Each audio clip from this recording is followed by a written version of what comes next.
El lecho nupcial estaba empapado en sangre, pero no era la sangre que esperaban ver. Blanca de Bretaña, de apenas 12 años, yacía inmóvil entre sábanas que habían sido blancas al anochecer. Sus ojos, aún abiertos, miraban al techo de la alcoba como buscando una respuesta que nunca llegaría. El esposo, Pedro de Braganza, hombre de 37 años, se vestía en silencio mientras los gritos de las doncellas despertaban al castillo. No había habido ceremonia de consumación. Había habido asesinato.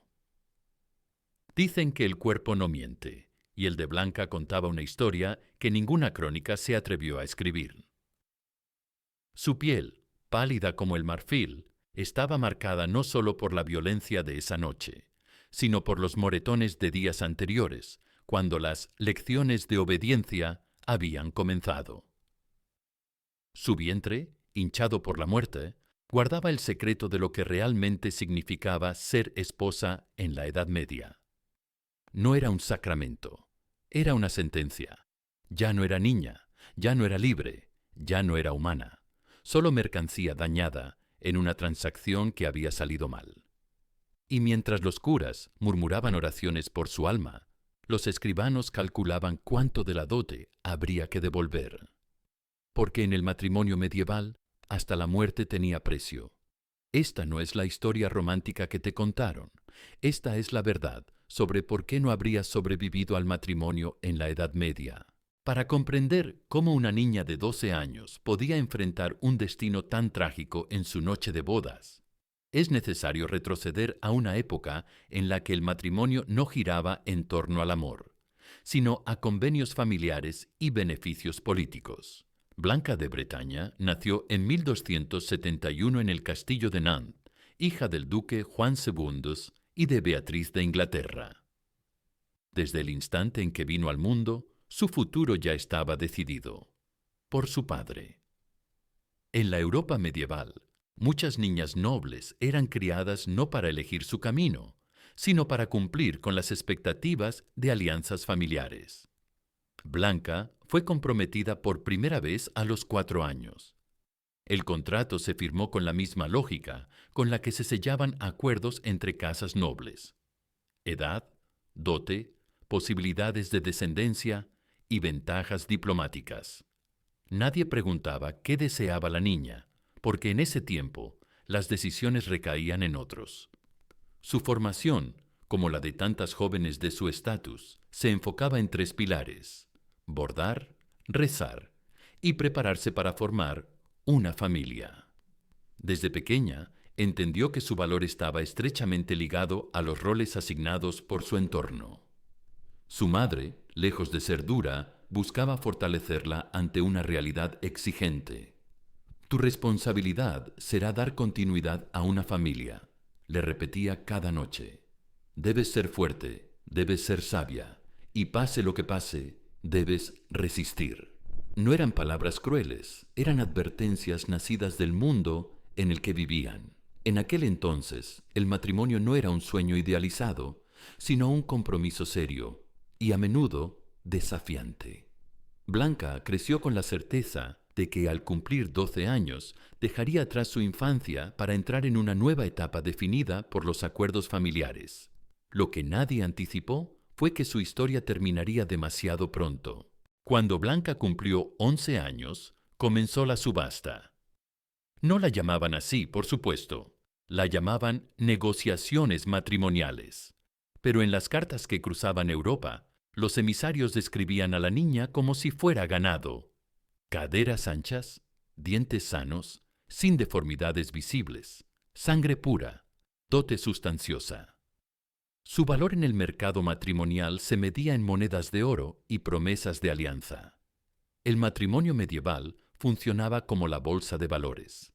Las niñas eran acciones que subían o bajaban según las guerras, las pestes, las cosechas. Una heredera podía valer un reino, pero una tercera hija apenas valía una torre. Blanca, como hija del duque de Bretaña, tenía precio alto. Pedro de Braganza, bastardo legitimado del rey de Portugal, necesitaba desesperadamente ese precio para limpiar su linaje. Las negociaciones duraron 2 años. Se discutió cada detalle. ¿Cuántas vacas incluía la dote? ¿Qué castillos pasarían a manos portuguesas? ¿Qué pasaría si la niña moría sin dar herederos?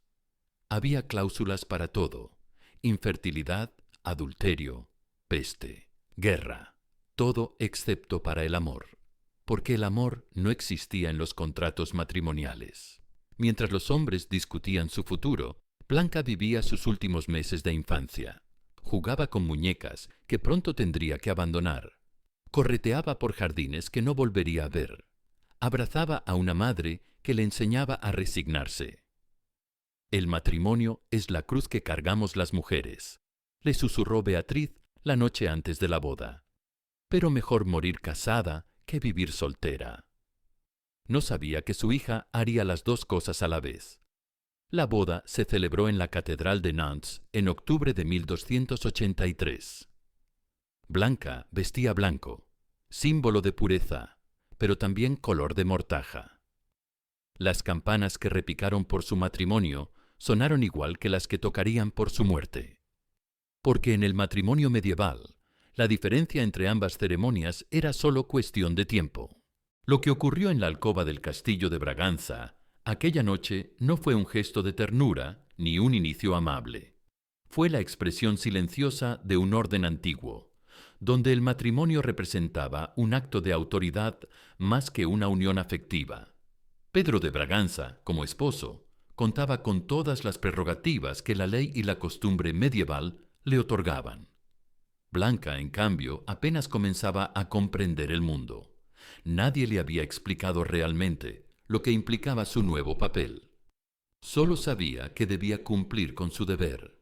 Su juventud contrastaba con las expectativas impuestas, y aunque nadie dijo nada, muchos sabían que esa noche sería difícil para ella. Al amanecer, el castillo amaneció en silencio. Las criadas entraron a la habitación y comprendieron que algo no estaba bien. Blanca no se levantó. No hubo escándalo ni investigación. Lo que ocurrió se aceptó como parte de una tradición que pocas veces se cuestionaba. Se dijo que era demasiado frágil para una vida de obligaciones. Los médicos usaron palabras prudentes. La Iglesia no intervino más allá de una breve bendición. Y la familia de Pedro conservó la dote, porque el enlace se había consumado formalmente. No hubo consecuencias, solo un futuro que se apagó antes de comenzar. En la Edad Media, el lecho conyugal no siempre era un refugio. A veces era un espejo de las estructuras más duras de su tiempo. Un espacio donde el deber prevalecía sobre el deseo y donde el silencio era más fuerte que cualquier grito. Para las que sobrevivían a la noche de bodas, comenzaba una pesadilla aún peor: el embarazo constante. En la Edad Media, una mujer noble quedaba embarazada cada 2 años, desde los 12 hasta los 40. No era elección, era obligación. Y cada embarazo era una ruleta rusa biológica, donde las probabilidades de morir rondaban el 50%. Catalina de Lancaster, reina de Castilla, parió 11 veces en 18 años. Murió en el 12º parto, con el bebé aún en el vientre. Isabel de Francia dio a luz 13 hijos.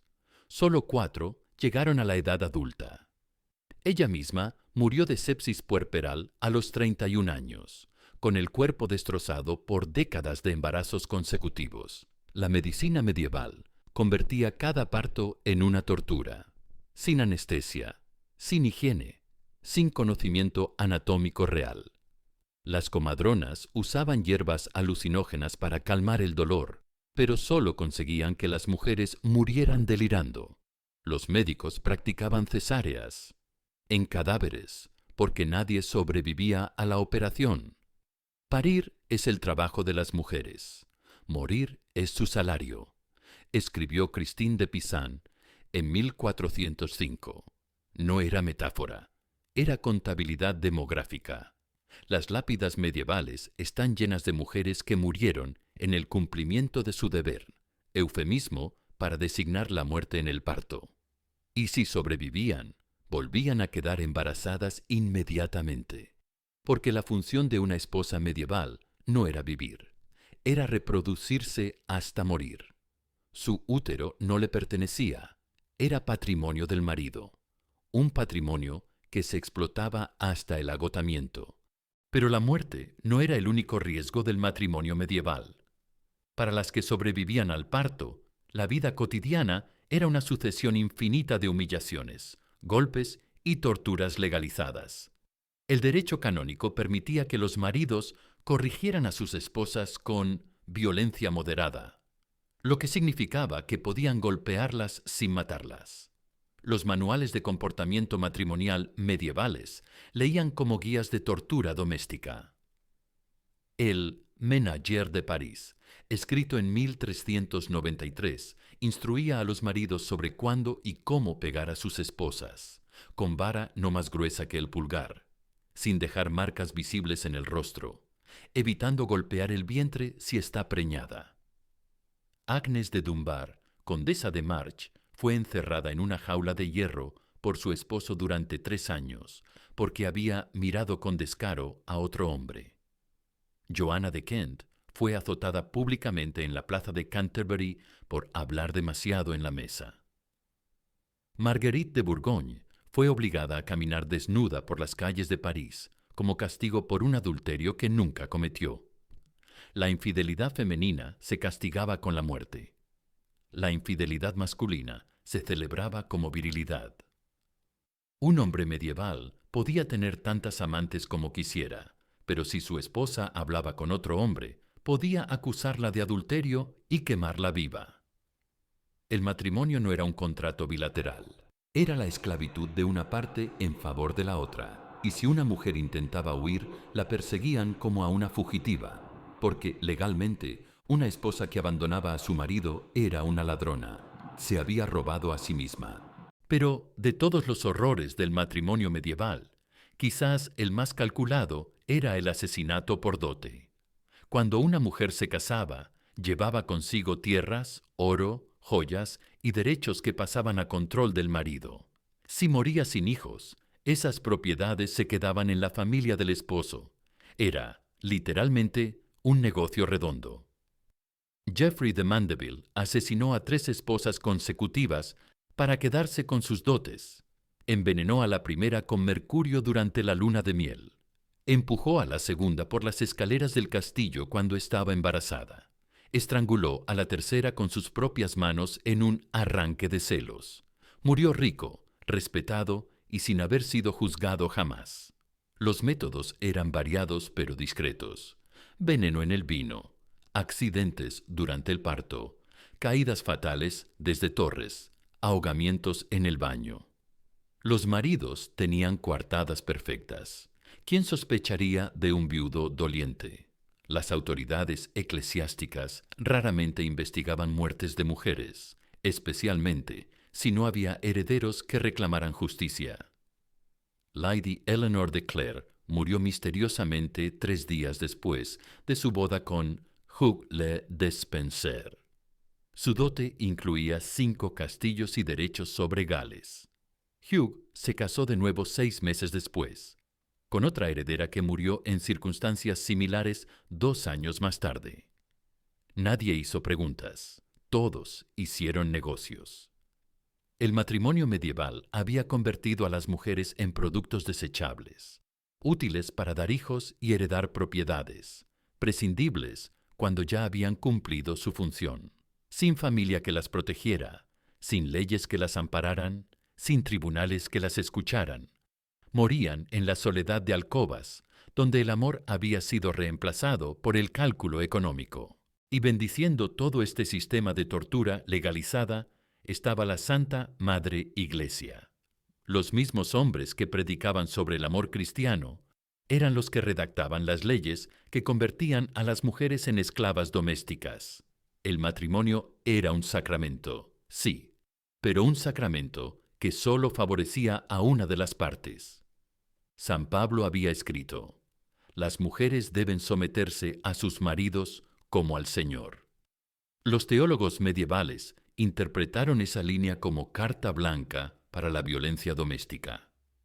Santo Tomás de Aquino argumentaba que las mujeres eran hombres defectuosos que necesitaban corrección constante.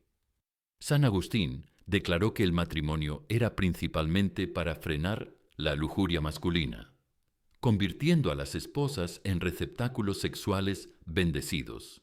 Los curas que oficiaban las bodas sabían exactamente qué estaban bendiciendo. Sabían que esas niñas de 12 años morirían en el parto. Sabían que esos hombres de 40 las golpearían cada noche. Sabían que el hasta que la muerte nos separe era más una amenaza que una promesa. Y aún así, siguieron pronunciando las palabras que legalizaban el horror. Cuando las mujeres acudían a confesar las golpizas, los curas les asignaban penitencia. A ellas, por provocar la ira justa de sus esposos. Cuando reportaban violaciones maritales, les decían que era su deber sagrado.